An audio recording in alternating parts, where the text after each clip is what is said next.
This podcast is brought to you by Spirits and Distilling for those who make and drink great spirits. Join our free email newsletter for technical and creative distilling stories in your inbox every week. Learn more at spiritsanddistilling.com.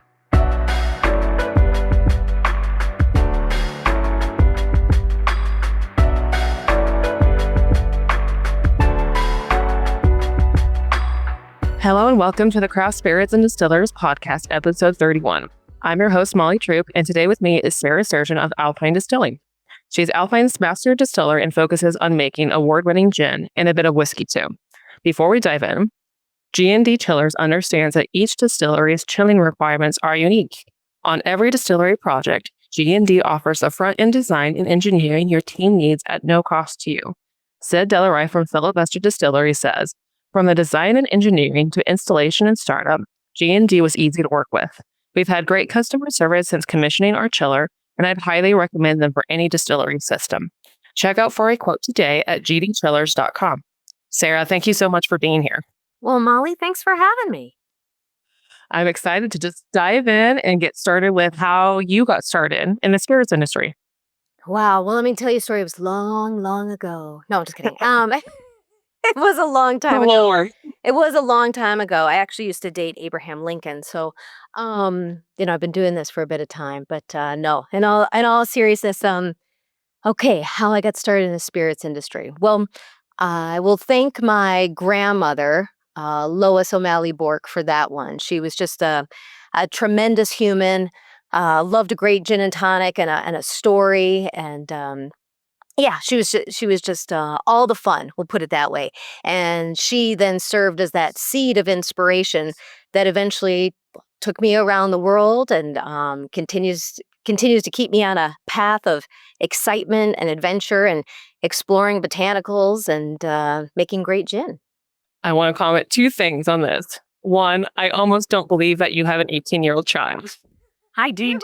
And two, we have the opposite grandmas. My grandma was a teetotaler, and I think if she knew I was working in alcohol, she might have come around, but a little different experience. What was grandma's gin and tonic or gin of choice? Well, she really I'll do a little name drop here in a minute, but she loved Bombay Sapphire. And I actually, a nod to Dr. Ann Brock, who is a friend, and she was actually one of the people who recommended me as a warden rectifier in the London Gin Guild. So I love a good vapor extracted gin. We'll talk about that a little bit later and how that gets about. But really, my grandmother was an inspiration behind that. And I was fortunate to have, and still a great mother and a mother-in-law who was a master gardener, things like that. Marcia was just one of my biggest supporters in all things.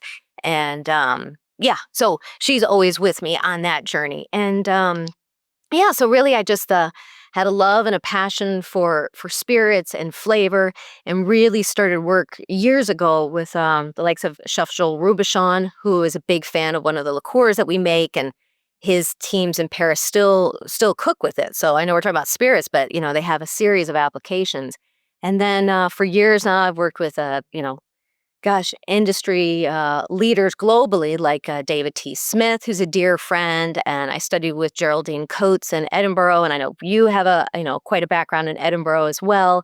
I've continued that love through medicinal plants degree at Cornell, and then through the work I do with the James Beard Foundation on partnering with different chefs on applications for cocktails, and then also for how that incorporation into spirits it's just been, it's a lot of fun. It's a lot of fun, and it's just shaped my approach, how spirits intermingle, whether as a neat serve, a cocktail, or in a dish with a restaurant. Yeah, I love that your take is really focused on flavor and how flavor evolves and recipes and how flavor can be used across all these different applications. What does it mean to be a flavorist to you? Wow, that's so I serve as our master botanical distiller and CEO for Alpine Distilling. I love to explore the ritual of botanicals with that curiosity and craftsmanship. And in our case, we use organic, non-GMO, gluten-free alcohol, and I take that as a vessel one could say like a canvas to transform botanicals into bold and expressive spirits. Because as we know, each spirit has a story, and then we're kind of going on this sensory journey. And I love being a part of that in this, timeless art of distillation that's been around since biblical times. And so it's my path is how do we incorporate botanicals in their best application for both aroma and flavor. And so it really is, I want to do that in the cleanest, purest possible way because I love a good drink. And if we're going to choose to imbibe and essentially make a bad decision, I want that to be a really great one and still be able to get up for, 6 a.m. Bikram yoga, or in my case, ski mountaineering that I do with my kids and my husband. So, yeah. 6 a.m. That's bold. I love it. I love it. Well, I'm here in Vegas right now, and I love it because I'm on obviously a different time zone, and so I was up even earlier, and it's just great. It's great to be out, and then especially when the town's really quiet. So, which is hard to do in Vegas. I know. Well, 5:30, 6 a.m. It's a very special crowd. People going to bed. And in my case, just starting the day with a run. Yes, perfect. Okay, let's talk about creative process. I love talking to artists, right? That's what we are in liquid form. And everyone has their own kind of unique take on how they get from ideation to an actual like fully fledged product. So let's dive into a little bit of maybe a project you worked on. They don't always have to have the same creative process, but I'd love to hear more about how you've gotten from this idea to a full product. Yeah, thanks, Molly. Really, it just honestly it comes down from aspects of adventure. Whether, the rugged beauty of our mountains in Park City, Utah, where our distillery is located and I operate, or the, beautiful gardens of Kyoto in Japan, where I've studied botanicals there, or, the, beautiful aspects of Berlin. There's all this adventure and everything that's in between on that. So if you look at, I'm just constantly inspired by the natural world and the cultures of different people and what is that ritual of, and how spirits play a part in just elevating time with friends and family. And so on this journey, I do our portfolio of spirits. So, our Alpine elevated gin, we'll talk more about, and a series of liqueurs, but then I've had the good fortune to work on custom projects. So I'm the private gin maker for St. Regis, and we've done a lovely series of barrel-aged botanical gins. And what's great about barrel aging is, most people don't talk about is what is a botanical. So, there's all these great things that are coming around. And then we do the aquavit for Stein Lodge. So I have experience in that. And then I lead a custom gin making experience, which really is an opportunity to share with adults just the beauty and art of distillation. Like I said, that it goes back to biblical times, and we can, credit Maria the Jewess and 500 BC for that, and it was hundreds of years later before other alchemists gave her that credit on that. So that really stands a testament of the path of botanicals and using them in a way with that alcohol as a vehicle to make you feel good. Obviously you never want to make a health statement. That's not the case at all. But using those botanicals in a way that brings both flavor and aroma and a feeling and elevating, like I said, that conversation and experience, then that's my path, and that's where I'm going. Is there ever been a time with like one botanical, like on an adventure, that you just kind of like were hit in the face with? Like, oh my gosh, I never knew about this, or I never really thought about it, and now you're obsessed. Actually, I will do that with a more of a paintbrush approach. I am really digging flowers right now. And I say that because there's really all this. So, a weirdest thing I've ever distilled, sardines. And that comes back from like this great distillation book that my husband Rob found for me from like the 1400s. Obviously, a copy of a copy of a copy. But I did a sardine distillate because they were talking about distilling poultry, things like that. And so I took that opportunity. We ended up doing like this great sardine distillate, and we had it out of bone marrow shooters up at St. Regis in Deer Valley. It was great. And so fascinating stuff. So I'll get to the flowers in a moment, but even tomatoes were fascinating. I digress. But tomatoes were a fascinating one. That was a project for that was served at the platform by James Beard. That was really cool because tomatoes have a great amount of flavor, and so there's fascinating there. But on the flowers, I'm really fascinated by that, and I know you've dabbled in this as well. I did a perfume that I did with florists out of London, and it's on file and record, and it's sold out. So that was super exciting because I was really fascinated by distilling, and as we talk about flavor and aroma and all these things, we've got let's talk about orris. Orris has been used in both gins and perfumes since the dawn of time.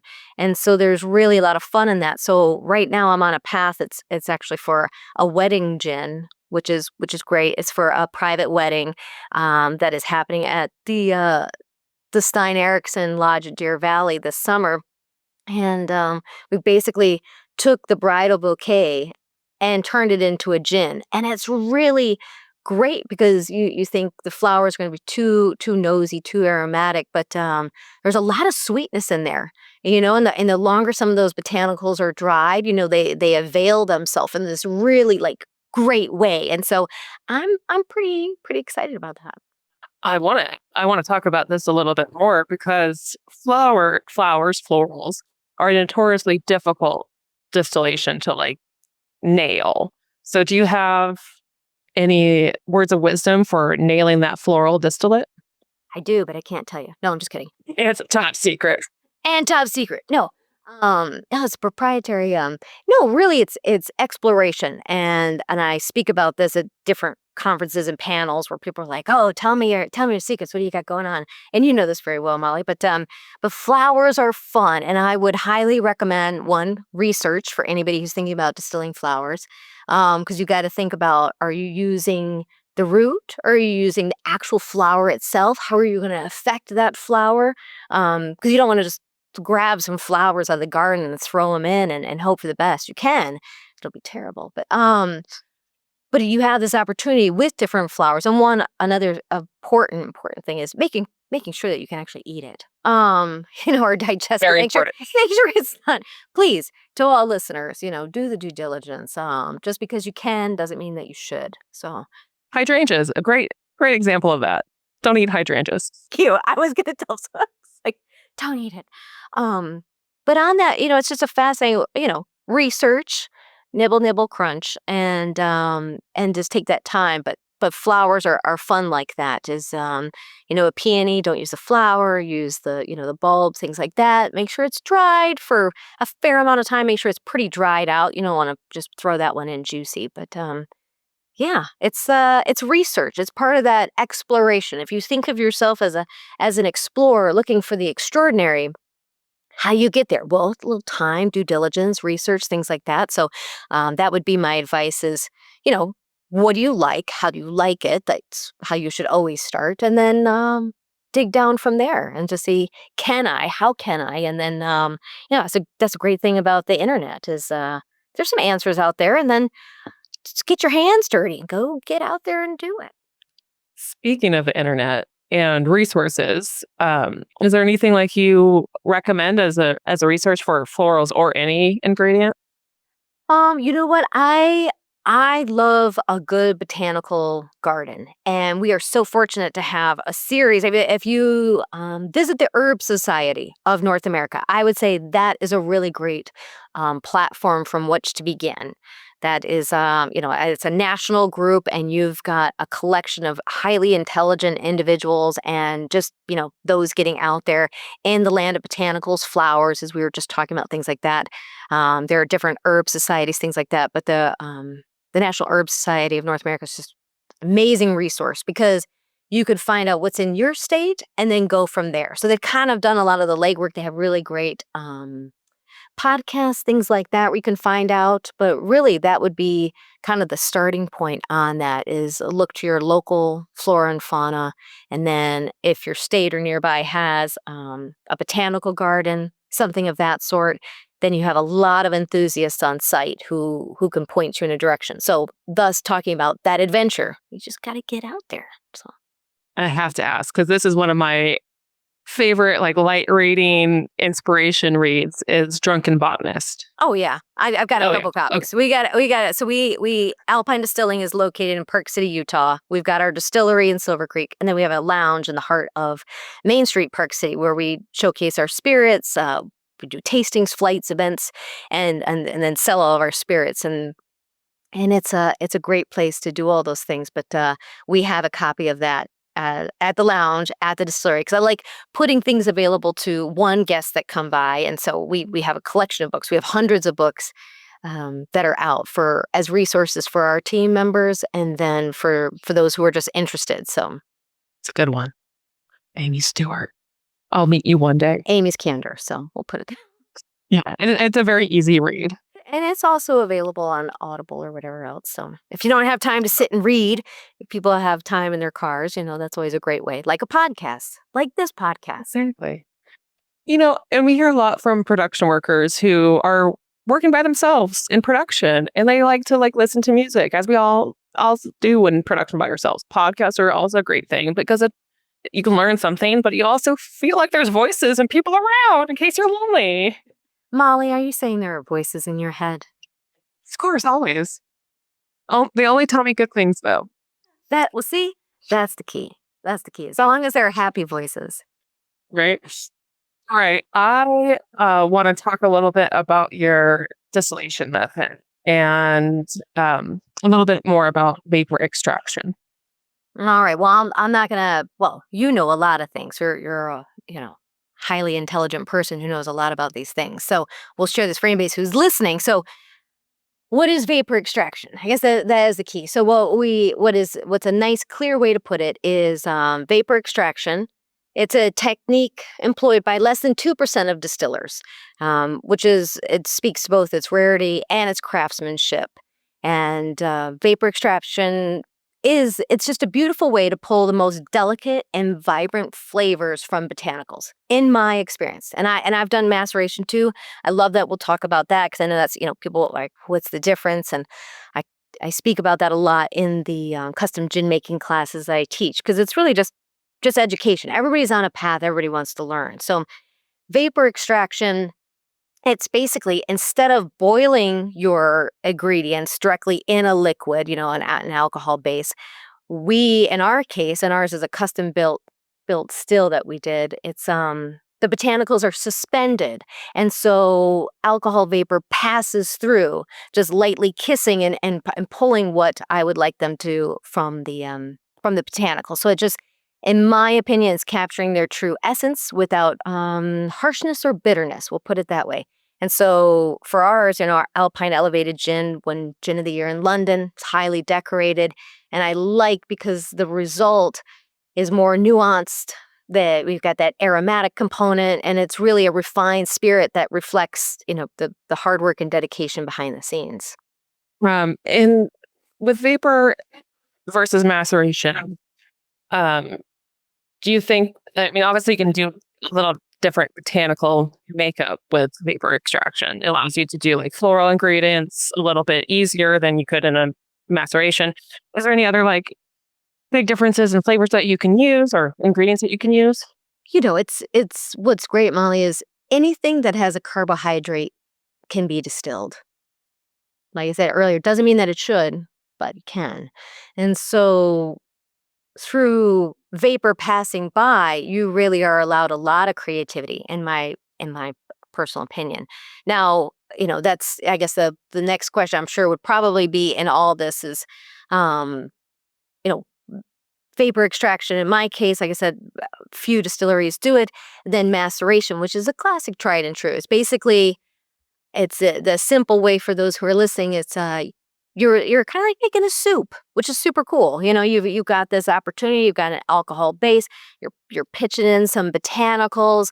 You're allowing them to open up and then go into a vapor. And in that case, then sometimes there's what's called a vapor basket.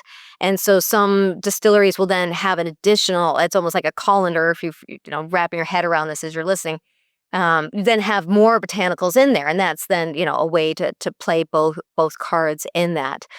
With a maceration style, you have a different time because you're essentially boiling everything. And so there's just two different parts. So with vapor extraction, which is my chosen path, we'll put it that way.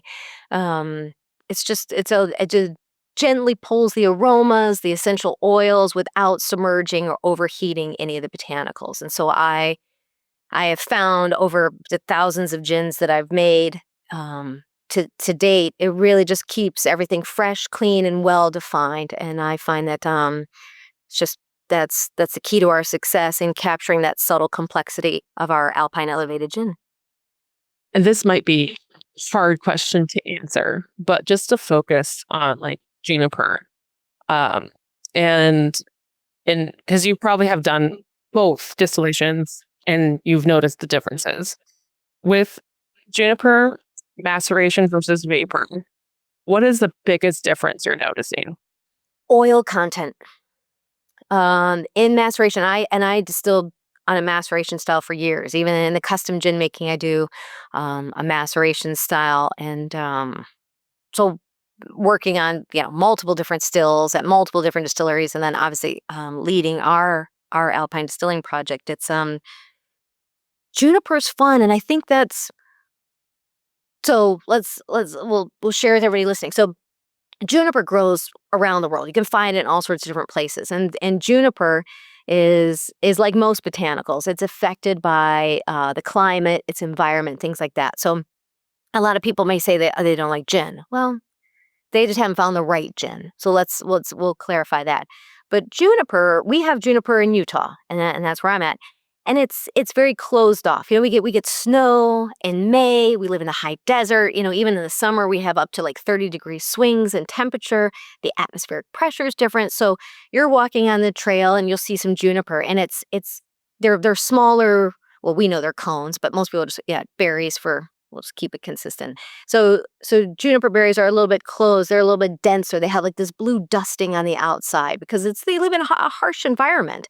And so when they're distilled, they have a more oily residue and consistency to them. And that's usually brought out more so with the maceration style. That's why I like vapor extraction. But you go to other parts of the world where the weather's more consistent, and junipers, it's plump. It's a little bit more purple in hue. You break it open, it's like a chocolate bar consistency on the inside. And it really is just fascinating to that. So, but botanicals just distill different ways, and depending on how you are going to affect them, that will basically increase more so your oil consistency, things like that. That would be the lowest hanging fruit to share with someone.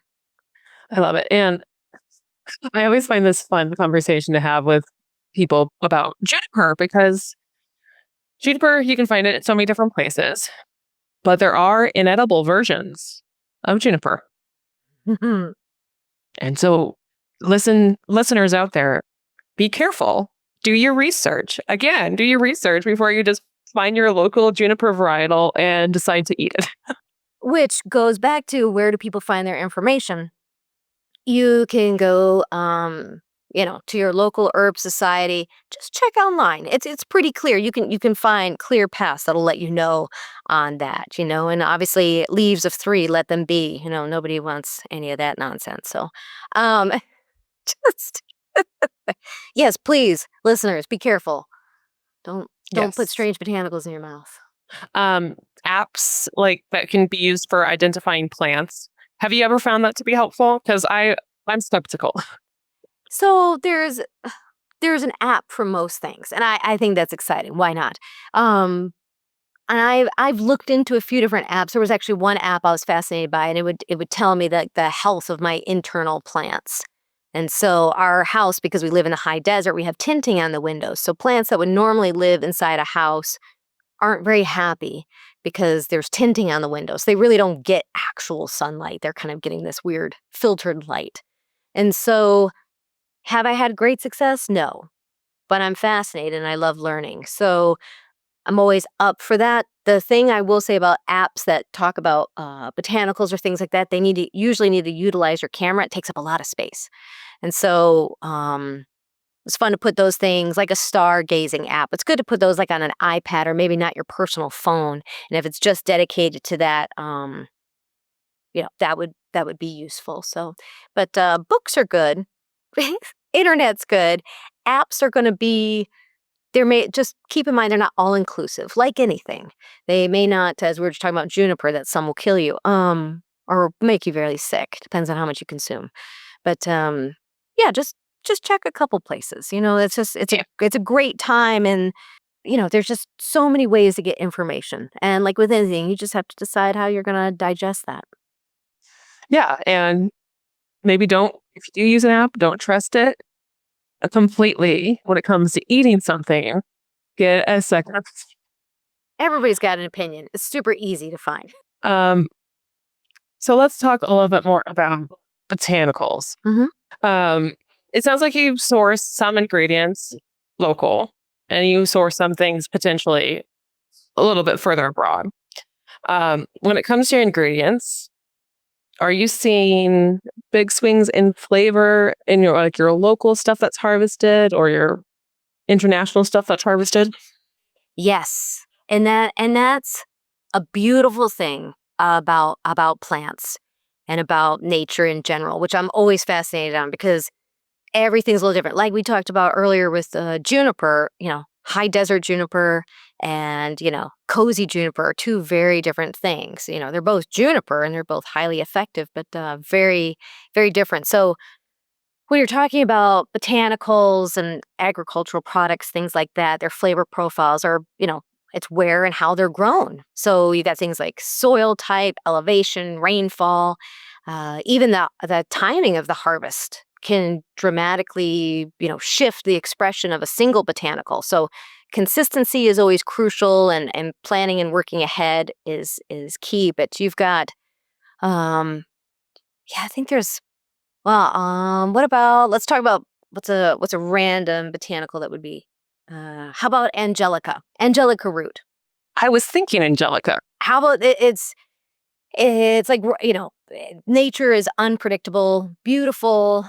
It's occasionally a little unruly, all these great things. And it's all part of this, I love as an explorer. That's part of the adventure that I'm on. But angelica root is a great example. So it's on its own, it's earthy, slightly bitter.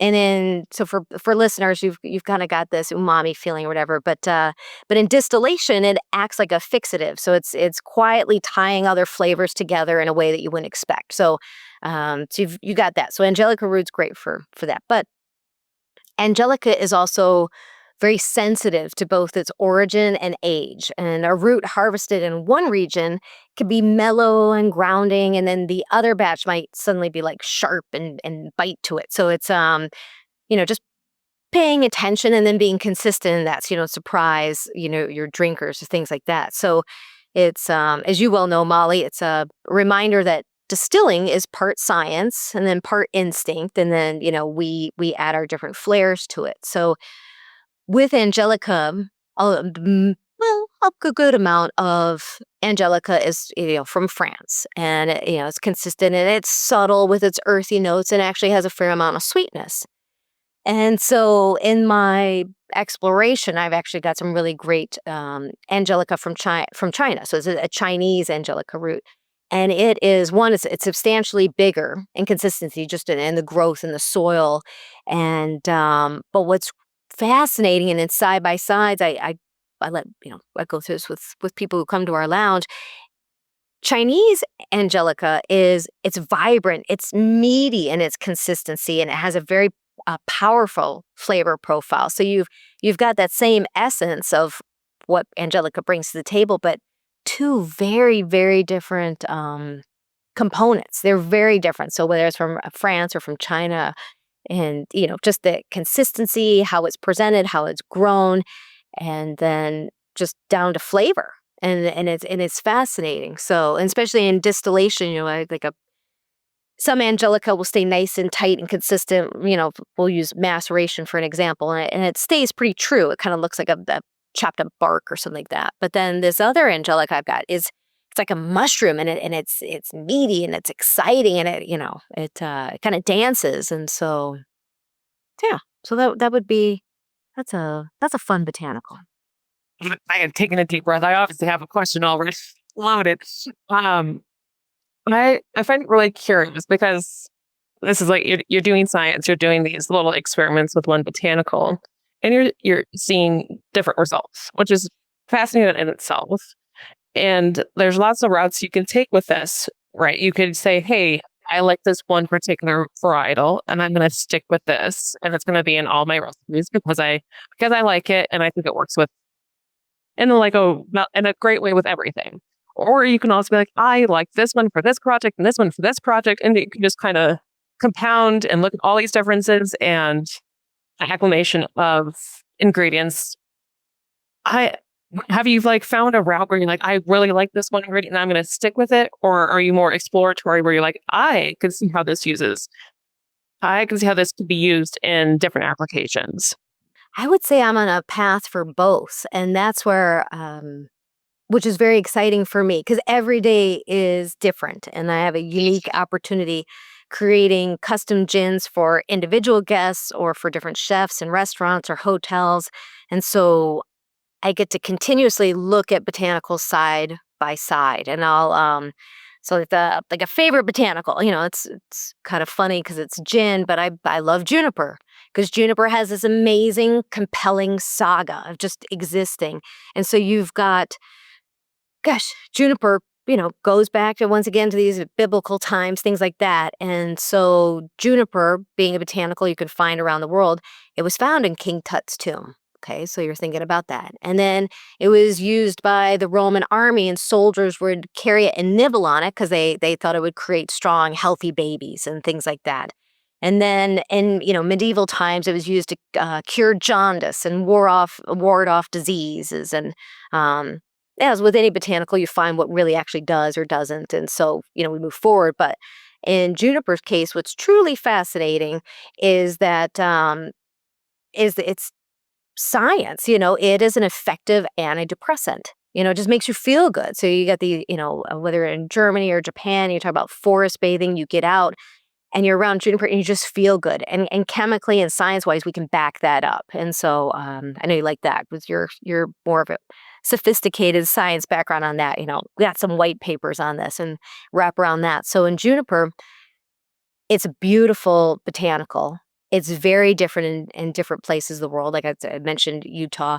I love juniper from Croatia because it has a longer growing season, and it's vacation juniper. It's happy. It's consistent. It's light. It's not so bitter. Most people when they talk about gin, they're like Christmas tree. I'm like, no, it's just this is how it's being distilled, how it's being utilized. I think that's we're talking about those oily components and things like that, but. Juniper's like my favorite. It's one of my favorite botanicals because it does have such an amazing history, has actual benefits. It changes depending on where it lives and how it's affected. And so yeah, that one's intriguing to me. Yeah, I mean, I also find it fascinating to like think of the origins, back to going back to Pangea, right? Where all these varietals then got split and all the microclimates and all that separation and all the varietals that have come out from that. It's fascinating to think about juniper through the history of the world. So it sounds like you might just use more than Utah juniper too sometimes. Oh yes. Yes, Yes. I'm Yeah. consistently I'm a big fan of Croatian juniper. And Mhm. then I like Guatemalan ginger. We talk about soil. There's a certain arsenic level of consistency in the soil that I find just presents a beautiful ginger. And ginger is another one of those roots you can find all over the place. And so it just depends again on climate and temperature and what's happening in the universe around it. And so I've taken the time and energy to explore botanicals and how they exist around the world, and I'm fascinated by that in not only in the spirits collection, but also in perfume and how that also pairs with chefs and the food components. So it's all around us. It's really exciting. I think it's really fascinating to talk about the journey you have when you're exploring botanicals for a recipe. Because it sounds like, you're you could go like to San Francisco company. You could look at botanicals there, and you could say, "Oh, I like the sounds of this," and you could put it in a recipe, and you could call it even there. Like you don't have to do really much beyond, but you're going into like more of the chemistry behind these botanicals, not just how they exist, but also how they are grown, and using that to help you inform the decisions that you're making for different botanicals. Like that's very advanced, and it's hard to like think about someone starting there. But if they wanted to, other than the resources, like why would you recommend going that kind of full holistic approach? Well, it depends on what your journey is. And in my case, I live an active lifestyle, and so I want to make if I'm gonna have a cocktail, I'm gonna have a spirit, neat pour. However, I want to make sure it's clean and have put my best foot forward on that because in the distilling world and the spirits world, whether it be spirits, wine, whatever, water's important because all spirits are cut with water. And, there's a lot of things that can be put into spirits without telling you. And I don't like that. And so we never use anything artificial. We never use anything that's going to be, no secret glycerin in there for mouthfeel, which a lot of distilleries use. I'm not interested in that. So part of the adventure is we have our preserve liqueur, and we presented that to the market years ago. And we're inspired by the sun setting in our backyard. And so if you think about, the mountains or wherever you may be in the world, you think about the sun setting, you got black tea, blood orange, candied raspberry, lemon balm, and ginger. And you can be inspired by even in colors and sounds and flavors and smells. And it's, there's excitement there. And then how do you pull that together? Or if you want to go more earthy, some of these projects do take a while by the way.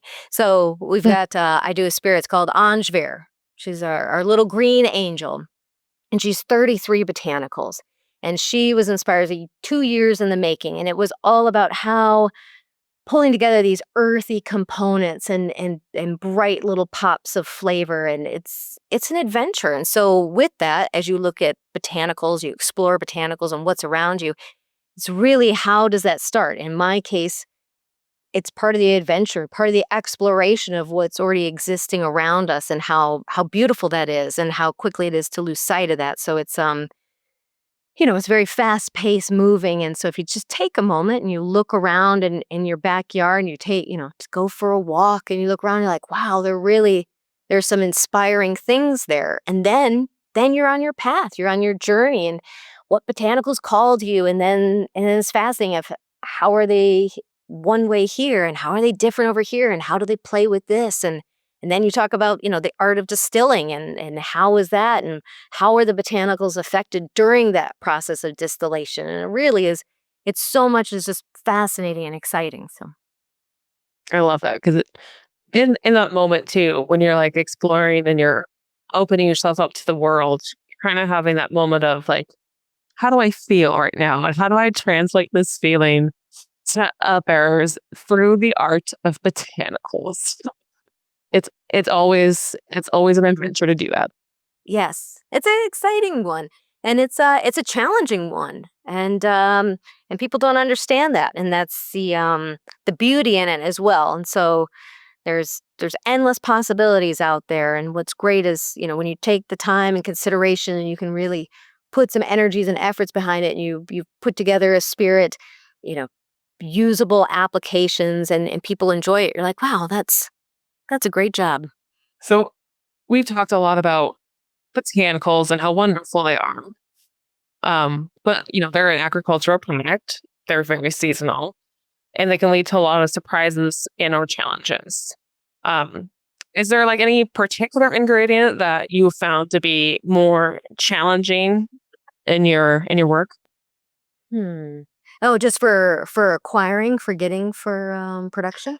Acquiring consistency, quality control. Well, all of the above. It's always good to do your research on that one. I know we talked about angelica root. We'll come back to that one again because that's a fun one. Part of the golden triangle in gin. People are always like, "What? What does that mean?" That's another podcast.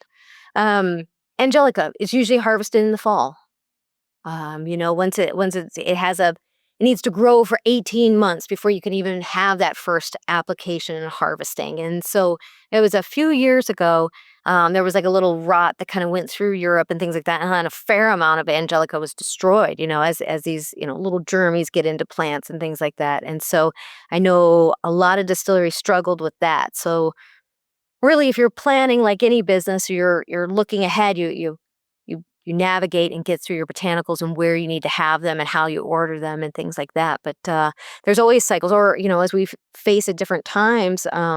It was a light snow year for Europe, and then it's a heavy snow year, and so that affects things. And the same can be with additional rainfall in Asia, and that does affect the plants. And so there are, it's following seasonal changes, and which is always unpredictable in the moment, but you can kind of forecast. And so it's interesting. We have that. What's a good example in the U.S. would be corn. We have a lot of corn, and sometimes corn has an off season.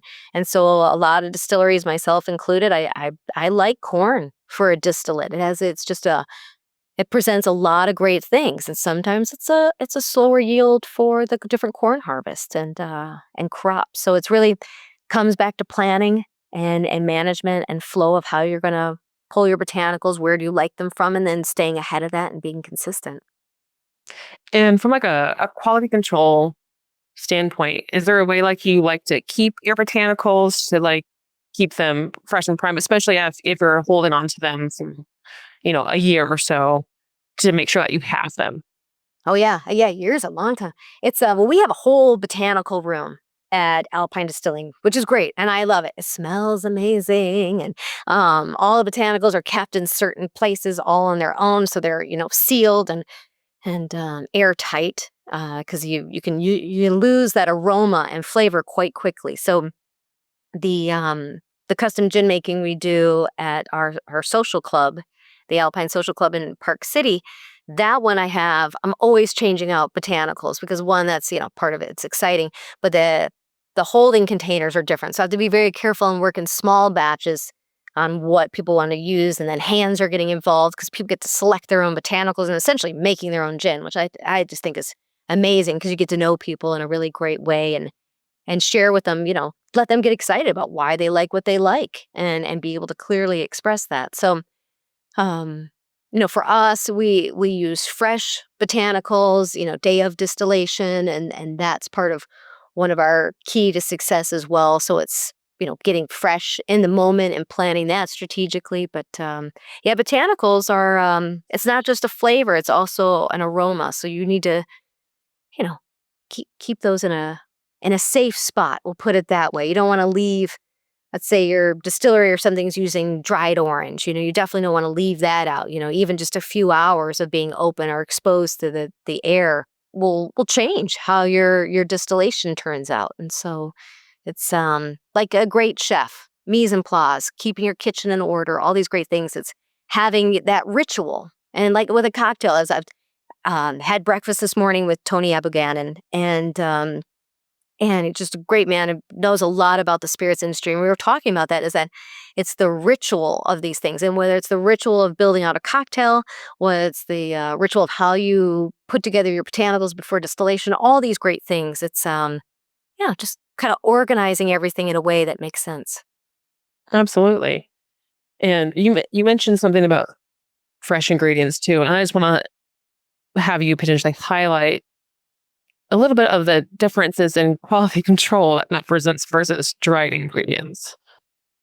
Yeah, so dried ingredients, whether you're getting those in advance or you're drying them yourself. So like we have at our lounge, even for cocktail applications, we'll jump over to the other side of it, is we dry all of our botanicals for garnishes in-house. And so it always just smells tremendous. But even how we've done that different, like raspberries, they're very juicy, let's put it that way. So they'll take 18 hours to dehydrate. You have to think about this. And then if you're getting into some of your roots, like let's talk about orris or something, that drying process is that's a huge commitment. And so some of that can be done in-house, and some of it, you have to work with a group that's professional in that and have like ways of drying botanicals, like on a commercial level, that could be like the size of school buses, So it's fascinating to that. And then when it comes to fresh, it's one, again, consistency, and two, really getting your hands on that. It's we do fresh lemon, and so there's a lot of lemon holding. There's a lot of lemon, and how does it feel?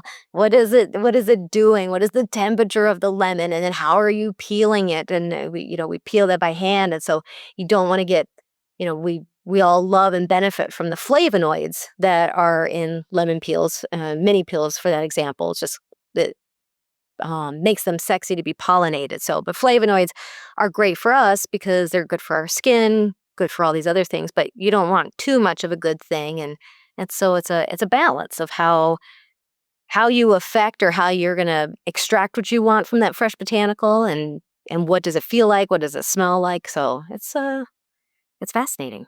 I just think it's a great example of attention to detail, talking just about how to peel a lemon properly, because it's so true. And I did a great detail about this. Or what is your peeler like? And are you left-handed or right-handed? And I do sports, different hands, and but yeah, I have a certain way to peel, and I like it, in a certain way. And so it's and I know our team at the lounge would agree. We have multiple different peelers because it depends on who's doing what, and everybody's got their own special jam that makes it great.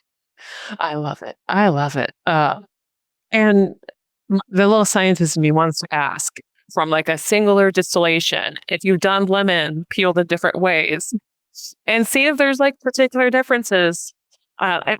Oftentimes this is like due to pith and, getting more of that included on the peel. But have you ever done that before? It's funny you ask, Molly. I have. I feel like you're the person to ask.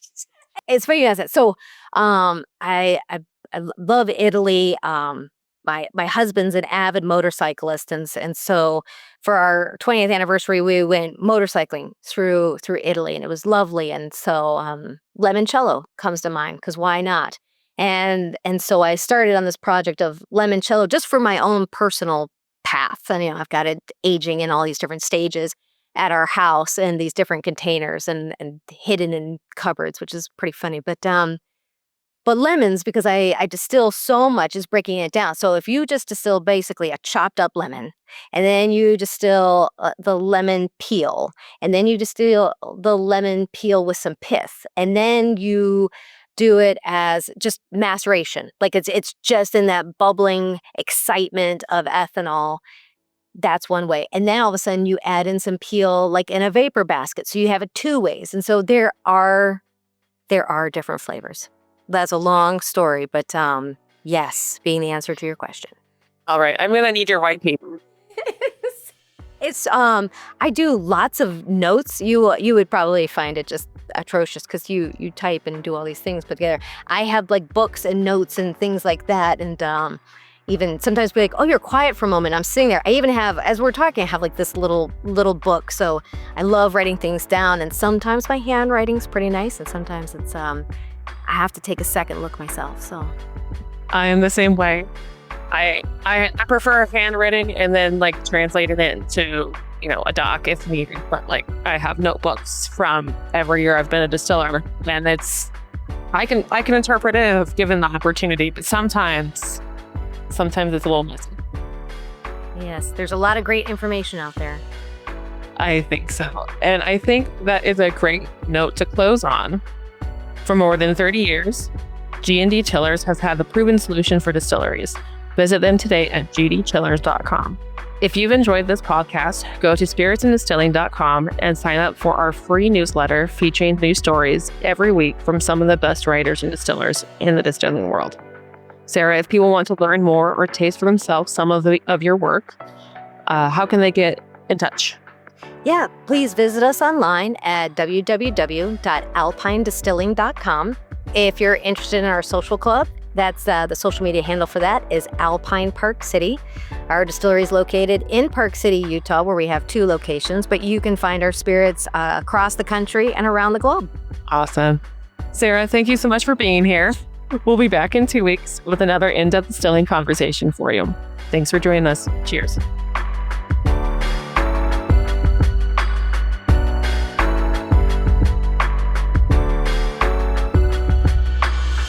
This podcast has been brought to you by Spirits and Distilling for those who love to make and drink great spirits. Join our free newsletter today at spiritsanddistilling.com for pragmatic, technical, and creative distilling stories in your inbox every week. Sign up now at spiritsanddistilling.com or click on the link in the show notes.